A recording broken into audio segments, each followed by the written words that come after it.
तो आज के इस वीडियो में हम जानेंगे कि आप हम हैं पर अपने एम्प्लॉयज़ को ऐड कैसे कर सकते हैं, उन्हें मैनेज कैसे कर सकते हैं, वो मैं आपको बता देता हूँ।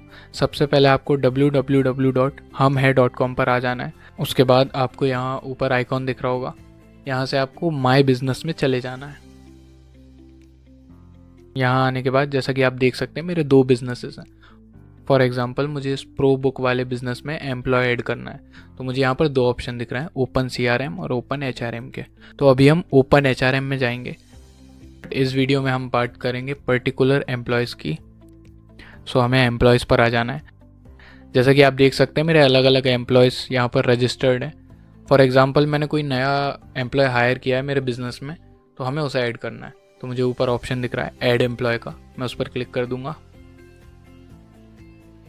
यहाँ आने के बाद आपको अलग अलग ऑप्शंस दिख रहे हैं। सबसे पहले हमें पर्सनल इन्फॉर्मेशन में ऑप्शन दिख रहा है नेम का, तो हमें एम्प्लॉय का नेम डाल देना है। फॉर एग्जांपल मैं अभिषेक शर्मा डाल देता हूँ। उसके बाद हमें उनकी ईमेल आईडी डाल देना है। उसके बाद हमें उनका नंबर डाल देना है। उसके बाद आपको एम्प्लॉयमेंट डिटेल वाला सेक्शन दिख रहा है, उसमें हमें ज्वाइनिंग डेट डाल देना है। फॉर एग्जांपल मैं आज की डाल देता हूँ। फिर हमें सैलरी डाल देना है। फॉर एग्जांपल मैं 15,000 डाल देता हूँ। उसके बाद आपको पोर्टल रोल सिलेक्ट कर लेना है। तो मैं जैसे मुझे इस एम्प्लॉय को सेल्स एग्जीक्यूटिव पर रखना है, तो मैं सेल्स एग्जीक्यूटिव सिलेक्ट कर लेता हूँ। उसके बाद हमें सैलरी कैलकुलेशन नाम का एक ऑप्शन दिख जाएगा। इसमें क्या होता है कि आपको डिसाइड करना है कि आपकी सैलरी काउंट का मेथड क्या रहेगा। जैसे कहीं कहीं एज पर मंथ होता है, कहीं कहीं 30 डेज़ की साइकिल होती है, और कहीं कहीं एज पर वर्किंग डेज होता है कि आपको सैलरी कितनी मिलेगी।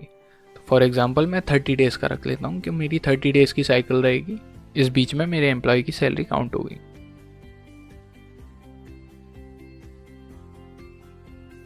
उसके बाद हमें शिफ्ट एंड अटेंडेंस में ऑप्शन मिल जाता है। जैसे मैंने सेल्स एग्जीक्यूटिव की शिफ्ट रखी है 10 to 6 की, तो मुझे इस एम्प्लॉय की जो शिफ्ट है वो सेल्स एग्जीक्यूटिव की शिफ्ट में ही रखना है, तो मैं उसे सिलेक्ट कर लूँगा। उसके बाद आपको अटेंडेंस टाइप मिल जाता है, फेस रिकॉग्निशन, लोकेशन या फेस प्लस लोकेशन, दोनों से आपको अटेंडेंस लगाना है एम्प्लॉय की। सो आप सिलेक्ट कर सकते हैं। फॉर एग्जांपल मैं दोनों से ही कर देता हूँ, फेस एंड लोकेशन बोथ। उसके बाद आप वीक ऑफ सिलेक्ट कर लेंगे। फॉर एग्जांपल मैं संडे डाल देता हूँ, और आप अगर चाहे तो कोई और भी वीक ऑफ ऐड कर सकते हैं। उसके बाद हमें सेक्शन मिल जाता है लोकेशन का। इसमें करेंट जियो लोकेशन का सेक्शन है एक। इसमें आपको वो लोकेशन डालना है जहाँ पर आपका जो एम्प्लॉय है वो अटेंडेंस लगा सके, बट आपको डायरेक्ट लोकेशन नहीं डालना है। आपको ऑप्शन दिख रहा है वहाँ लैटिट्यूड एंड लॉन्गिट्यूड का, तो आपको कुछ नहीं करना है, सिंपली गूगल पर चले जाना है और जो आपको लोकेशन डालना है उसको आप सर्च बार में टाइप करेंगे। उसके बाद लॉन्गिट्यूड एंड लैटिट्यूड लिखकर सर्च कर लेंगे। आपके सामने 2 नंबर आएंगे, उनको आपको वहाँ से कॉपी करना है और यहाँ पर लाकर पेस्ट कर देना है। ये आपकी लॉन्गिट्यूड एंड लैटिट्यूड लोकेशन हो जाएगी। फॉर एग्जांपल मैंने MP नगर जोन 2 की डाली है, तो मैंने MP Nagar zone 2 longitude and latitude search कर जो नंबर आया है उसे यहाँ पर इंसर्ट कर दिया है। उसके नीचे ऑप्शन है यूज़ करेंट लोकेशन। अगर आप उस लोकेशन पर प्रेजेंट है तो आप यूज़ करेंट लोकेशन भी यूज़ कर सकते हैं। उसके बाद आपको जियो फुटप्रिंट का ऑप्शन दिख रहा है। फॉर एग्जांपल मेरे जो सेल्स एग्जीक्यूटिव हैं उनका काम है फील्ड वर्क है, तो मुझे लोकेशन देखना है मेरे एम्प्लॉय की कि वो कहाँ पर है, तो मैं इसे इनेबल कर दूंगा, तो मेरे पास लोकेशन आती रहेगी मेरे एम्प्लॉय की।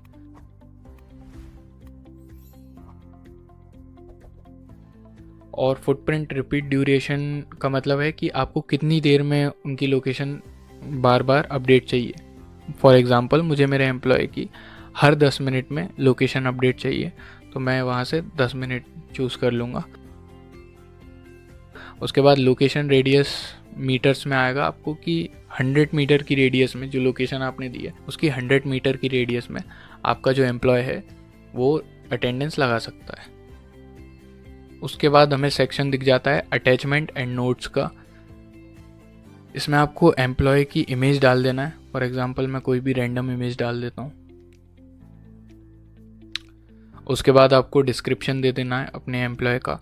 फॉर एग्जांपल मैं गुड एट कम्युनिकेशन डाल देता हूँ। उसके बाद मुझे नीचे यहाँ पर ऑप्शन दिख रहा है सेव एम्प्लॉय का, तो मैं यहाँ से सेव कर दूंगा। जैसा कि आप देख सकते हैं मेरा एम्प्लॉय ऐड हो चुका है। यहाँ मुझे उसकी सारी डिटेल्स दिख रही हैं, email, contact number, designation sales executive का है, शिफ्ट और बाकी सारी चीज़ें भी मुझे शो हो रही हैं। और मुझे यहाँ पर 3 ऑप्शन दिख रहे हैं। फर्स्ट ऑप्शन एडिट का है, मैं यहाँ से अपने एम्प्लॉय की कोई भी डिटेल एडिट कर सकता हूँ अगर मैं चाहूँ तो। उसके बाद मुझे एक्ट एज HR का ऑप्शन दिख रहा है, अगर मैं इस पर क्लिक करता हूँ तो मेरा जो एम्प्लॉय है वो एज एन HR एक्ट करेगा। वो किसी की अटेंडेंस भी लगा सकता है, वो किसी की लीव एप्लीकेशन भी देख सकता है। उसके बाद मुझे ऑप्शन दिख रहा है रिमूव फेस का। क्या होता है, जैसे फेशियल फीचर्स जो हैं वो इंसान के चेंज होते हैं। फॉर एग्जांपल मेरा एक एम्प्लॉय है जिसे जब मैंने रजिस्टर किया था तब वो बियर्ड रखता था और स्पेक्स लगाता था, बट अभी उसका स्पेक्स भी रिमूव हो गया है और वो क्लीन शेप भी रख रहा है। तो मेरी जो अटेंडेंस मशीन है वो उसे रिकॉग्नाइज नहीं कर रही है। सो मैं यहाँ से अगर रिमूव फेस पर क्लिक करूँगा तो उसका जो फेशियल डाटा है वो रिमूव हो जाएगा। उसके बाद हम यहाँ से उसे अपडेट कर सकते हैं कि अब ये पर्सन ऐसा दिखता है, तो ऑफिस की जो मशीन्स हैं वो उसे दोबारा रिकॉग्नाइज कर सकें। इसी तरह आप भी अपने एम्प्लॉयज़ को ऐड कर सकते हैं और मैनेज कर सकते हैं हम हैं के साथ, और अपने बिजनेस को स्मूथली रन कर सकते हैं। उसके लिए आपको सिंपली आ जाना है www.humhain.com पर। हम हैं बिजनेस का स्मार्ट हब।